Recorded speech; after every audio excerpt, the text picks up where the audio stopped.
शैतानिर्रजीम बिस्मिल्लाहिर्रहमानिर्रहीम। तो आज हम पढ़ेंगे आईआर स्पेक्ट्रोस्कोपी के बारे में, यानी कि आईआर स्पेक्ट्रम ऑफ अल्कीन।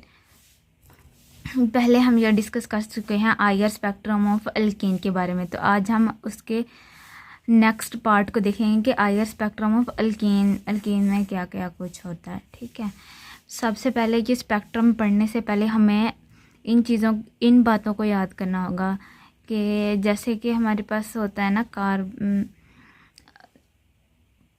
हमारे पास होता है ऑक्सीजन, सिंगल बॉन्ड हाइड्रोजन, उसके बाद होता है ऑक्सीजन, नाइट्रोजन और carbon, single bond hydrogen, carbon, single bond hydrogen, carbon, triple bond, यहाँ पे नाइट्रोजन, यहाँ पे वो है कार्बन आएगा, carbon, triple bond carbon, double bond oxygen, carbon, double bond carbon, single bond oxygen. ठीक है, इसकी वैल्यू क्या होती है? इसकी वैल्यू होती है 3600 पर सेंटीमीटर। इसकी होती है 3400 पर सेंटीमीटर, और इसकी होती है 3000। कार्बन ट्रिपल बॉन्ड नाइट्रोजन की होती है 2250, और कार्बन ट्रिपल बॉन्ड कार्बन की होती है 2150। कार्बन डबल बॉन्ड ऑक्सीजन की होती है 1715, और कार्बन डबल बॉन्ड कार्बन की होती है 1650, और कार्बन सिंगल बॉन्ड ऑक्सीजन की होती है 1100। ये इसकी पीक्स हैं, मतलब कि इसकी वैल्यूज़ हैं। ये बातें हमें याद रखनी होती हैं। अब हम नेक्स्ट देख लेते हैं कि आईआर स्पेक्ट्रम में क्या देखना होगा हमें। आईआर स्पेक्ट्रम, जब हम आईआर स्पेक्ट्रम ऑफ अल्कीन को देखते हैं तो हमें 3 बातों को नोट करना होता है। कार्बन डबल बॉन्ड कार्बन की CH स्ट्रेच को, ठीक है, CH स्ट्रेच को हमने देखना होता है। ये जो होती है ना, इसकी वैल्यू क्या होती है, मतलब कि ये CH स्ट्रेच कहाँ पे आती है? ये 3100 पे, ठीक है, 3100 पे, या हम कहेंगे इसका ये आती है ऐसे, मतलब कि ये 3100 पे आती है। ठीक है, और carbon double bond carbon CH stretch, जो ये वाली CH स्ट्रेच होगी ना, अब ये भी तो carbon double bond carbon CH stretch और ये भी CH स्ट्रेच है, तो हमने ये तो बता दिया ये 3100 पे। अब हम इसका देखेंगे कि ये कहाँ पे होगी। ये आउट ऑफ प्लेन होगी, ठीक है, ये वाली CH स्ट्रेच होगी आउट ऑफ प्लेन होगी, और इसकी वैल्यू कहाँ से कहाँ तक होगी? 1000 से 650 तक।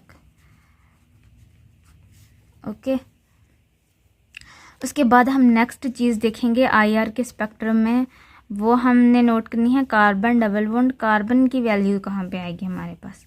तो वो मैंने यहाँ पे बताया, देखें, ये कार्बन डबल बॉन्ड कार्बन 1650 पे, तो हमने 1650 पे कार्बन डबल बॉन्ड कार्बन की CH स्ट्रेच देखनी है 1650 पे। और नेक्स्ट हम देखते हैं कि ये तो हमने देख लिया कि CH स्ट्रेच कहाँ पे होगी, out of plane CH stretch कहाँ पे होगी, कार्बन डबल बॉन्ड कार्बन क्या होगा। अब नेक्स्ट हम देखते हैं आईआर एक्टिव कब सब्सटेंस होता है। आईआर एक्टिव, ठीक है, कब सब्सटेंस होता है? जैसे कि हमारे पास होता है सिमेट्रिकली,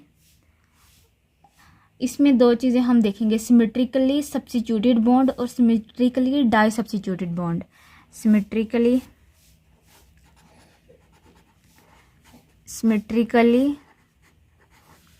सब्स्टिट्यूटेड बॉन्ड, जो सिमेट्रिकली सब्स्टिट्यूटेड बॉन्ड होते हैं ना, वो आईआर इनएक्टिव होते हैं, ये एब्जॉर्ब नहीं करते इंफ्रारेड को, ठीक है, आईआर इनएक्टिव। और जो सिमेट्रिकली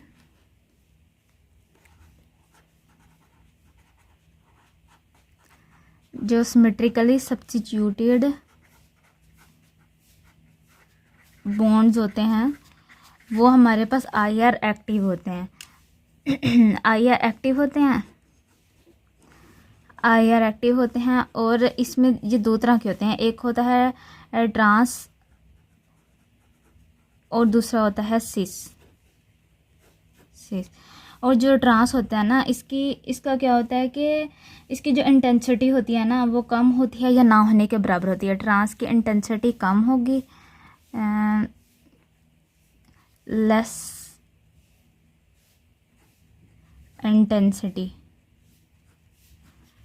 इंटेंसिटी या फिर ना होने के बराबर होगी। ठीक है,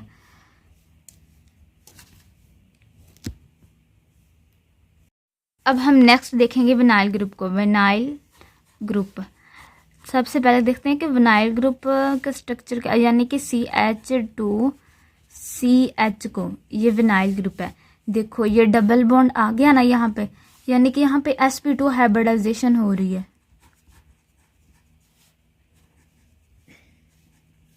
ठीक है, यहाँ पे डबल बॉन्ड आ गया, तो ये मतलब कि यहाँ ये अल्कीन तो है ना, यहाँ पे अल्कीन का मतलब क्या था, डबल बॉन्ड।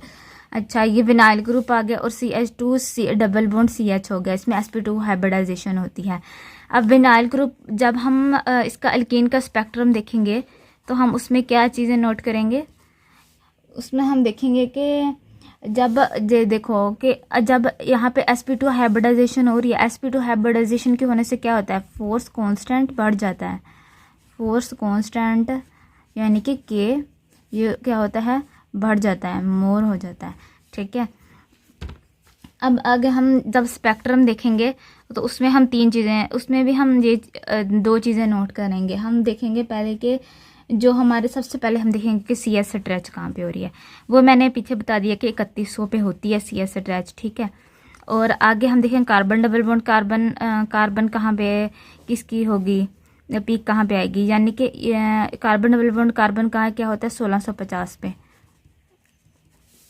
1650 पे होता है। और फिर आगे हम देखते हैं कि अगर स्पेक्ट्रम होता है ना, जैसे कि ये स्पेक्ट्रम होता है, ऐसे करके ऐसे स्पेक्ट्रम बने होते हैं, तो यहाँ पे विनाइल ग्रुप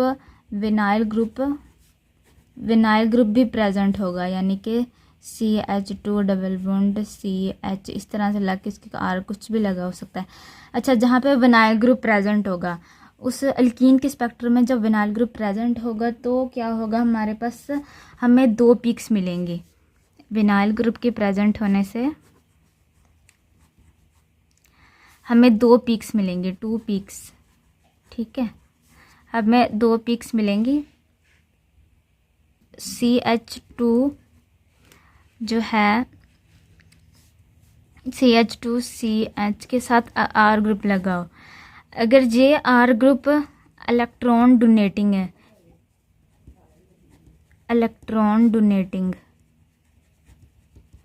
अगर ये विनाइल ग्रुप तो इलेक्ट्रॉन डोनेटिंग है, तो हमारे पास क्या होगा, हमारे पास जो यहाँ पे दो पिक्स आ रही थी ना, एक पिक आ रही थी 910 पे और दूसरी आ रही थी 990 पे। तो जब इलेक्ट्रॉन डोनेटिंग यहाँ पे R लगा होगा ना, अल्काइल ग्रुप लगा होगा, तो ये जो पीक होगी ना, ये 910 से 810 पे आएगी, यानी कि ये इस पीक की फ्रीक्वेंसी को कम करके 810 पे कर देगा। ठीक है, अगर यही अल्काइल ग्रुप इलेक्ट्रॉन विदड्रॉइंग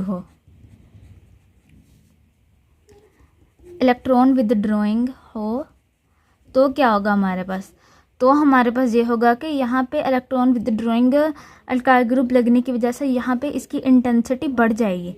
यहाँ पे तो कम हो रही थी ना, 910 पे थी, 810 पे होगी, यहाँ पे 910 पे होगी, 910 से बढ़कर 960 पे आ जाएगी। ठीक है, यानी कि यहाँ पे पीक की फ्रीक्वेंसी की इंटेंसिटी को उसने बढ़ा दिया। ठीक है, तो और हमारे पास होता है, तो अब हम नेक्स्ट देखते हैं, can we distinguish cis trans isomer by using IR spectroscopy. यहाँ पे सीस और ट्रांस आइसोमर्स को हम डिस्कस करेंगे। जो सीस आइसोमर्स होता है ना, उसकी जो पीक होती है वो 700 पे आती है, 700 पे, और स्ट्रॉन्ग बॉन्ड होता है, यहाँ पे स्ट्रॉन्ग बॉन्ड होता है। और जो ट्रांस आइसोमर्स होता है, यहाँ पे इसकी पीक आती है 970 पे, 970 पे इसकी पीक आती है ट्रांस आइसोमर में, ठीक है। और जहाँ पर इंटेंसिटी क्या होती है, मोर होती है, इंटेंसिटी मोर होती है, जहाँ पर इंटेंसिटी लो होती है। ये इन दोनों में डिफरेंस हो गया कि इसकी 700 पे आती है, इसकी 970 पे पीक आती है। और यहाँ पे स्ट्रॉन्ग बॉन्ड होता है, यहाँ पे वीक होता है, यहाँ पे इंटेंसिटी मोर होती है, यहाँ पे इंटेंसिटी लो होती है। अब नेक्स्ट देखते हैं कि अब अल्कीन के स्पेक्ट्रम में हम देखेंगे एग्जाम्पल को, यानी कि स्पेक्ट्रम में जब देखेंगे तो कैसे देखेंगे, साइक्लोहेक्सीन का एक स्पेक्ट्रम होगा हमारे पास, दूसरा स्पेक्ट्रम होगा सिस-2 पेंटीन का, और sp2CH स्ट्रेच। सबसे पहले हम साइक्लोहेक्सीन में sp2CH स्ट्रेच को देखेंगे, फिर हम cis carbon double bond carbon stretch को देखेंगे। sp2CH स्ट्रेच में पता है ये हमारे पास होती है, ये हमारे पास होती है 3100 पे, ठीक है।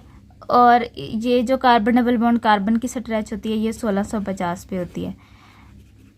सेम इसमें भी ये 3100 पे आएगी CH स्ट्रेच सिस-2 पेंटेन में, और सिस कार्बन डबल बॉन्ड कार्बन की स्ट्रेच आएगी 1650 पे। दोनों में ये चीज़ें तो सेम होंगी, ठीक है। इसमें आगे हम फिर CH बैंडिंग देखेंगे और बाकी सारी चीज़ें देखेंगे, ठीक है। और आगे अब सिस-2 पेंटीन की बात करते हैं, तो ये दोनों तो इसमें भी सेम है और इसमें भी सेम है। और आगे हम देखते हैं कि cis out of plane, cis out of plane, जो सिस आउट ऑफ प्लेन होता है ना, इसकी इंटेंसिटी ज़्यादा होती है, लेकिन जो ट्रांस में होता है ना, ट्रांस में इसका होता है कि इसकी जो पीक होती है ना वो वीक आती है। यहाँ पे हम लिख लेते हैं कि सिस आउट ऑफ प्लेन में क्या होता है, इसकी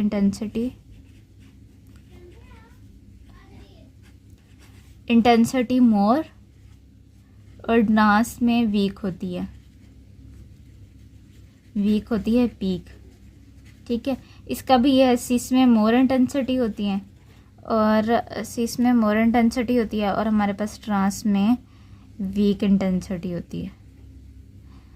अब आगे हम और डिस्कस कर लेते हैं 1,1 डाई सब्स्टिट्यूटेड डबल बॉन्ड को।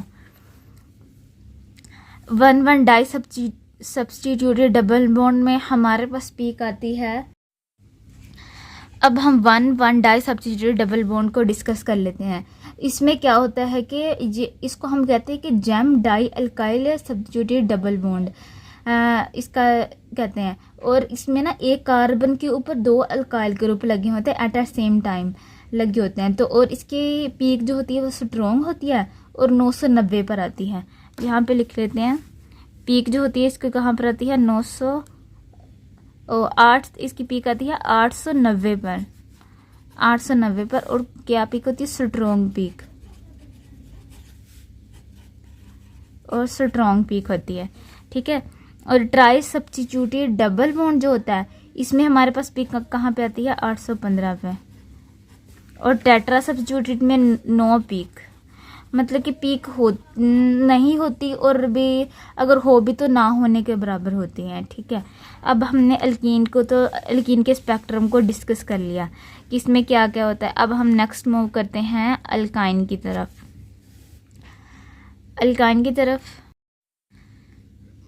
अब हम अल्काइन को देखते हैं, तो इसमें carbon triple bond carbon CH stretch को देखेंगे। तो ये होती है ट्रिपल बॉन्ड है ना, ट्रिपल बॉन्ड 3300 पे आएगी, 3300 पे आएगी इसकी पीक। और कार्बन ट्रिपल बॉन्ड कार्बन है तो इसकी आएगी 2150, तो इसकी आएगी 2150 पे।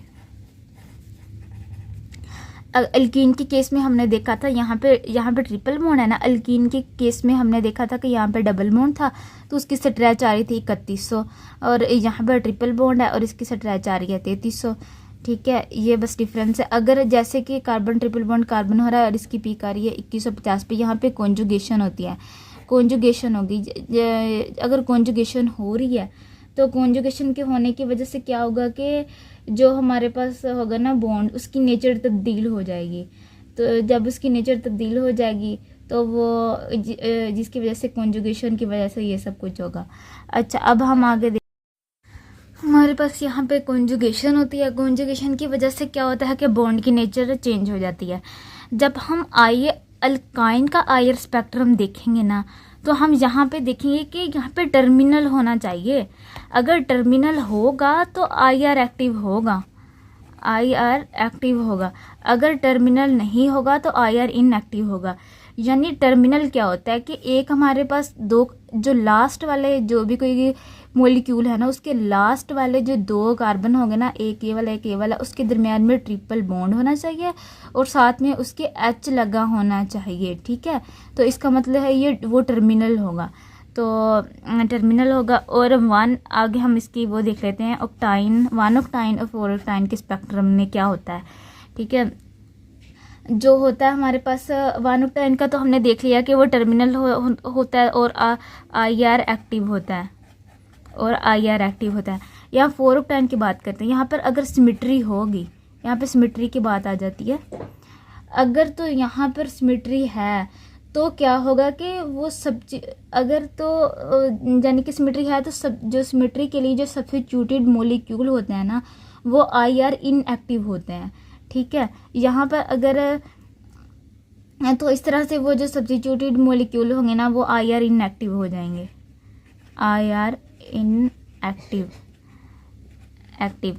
और फिर आगे हम देख लेते हैं sp3 की CH स्ट्रेच को, sp3 की CH स्ट्रेच। और उसके बाद इसमें कार्बन ट्रिपल बॉन्ड, कार्बन जो होगा ना उसकी कोई पीक नहीं आएगी, नो पीक, उसकी कोई पीक नहीं आएगी, नो पीक।